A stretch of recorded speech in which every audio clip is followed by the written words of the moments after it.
এখন বর্তমানে নোয়াখালীর বিলে চলে এসেছি। এই সেই নোয়াখালীর বিল। নোয়াখালী বিল নামকরণ কী কারণ হয়েছে জানি না, তবে এই বিলটা অনেক জনপ্রিয়।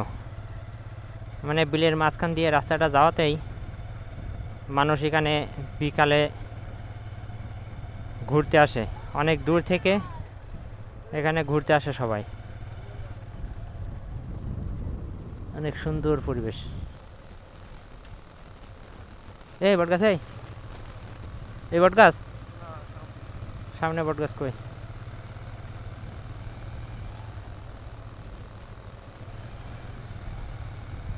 ধান কাটা শুরু হয়ে গেছে, অনেক দিকে এখনো ধান কাটা এখনো শুরুই করেনি।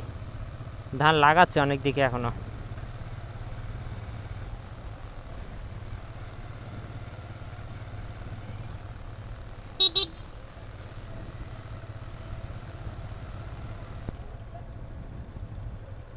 এ বট গাছের এখান কি? এ বট গাছের এখান কিছু নেই।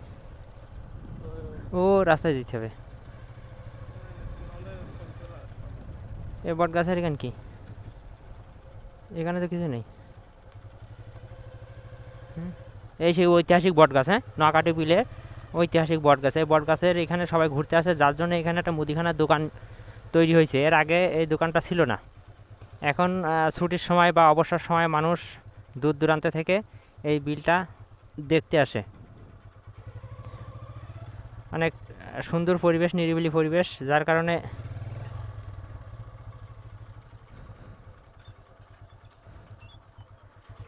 ও রাস্তায় চল।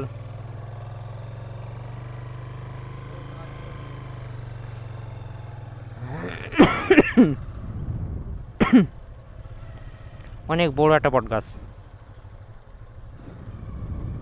চটপটির দোকান, লটপটির দোকান। এই যে জাল ফেলাচ্ছে, মাছ ধরছে।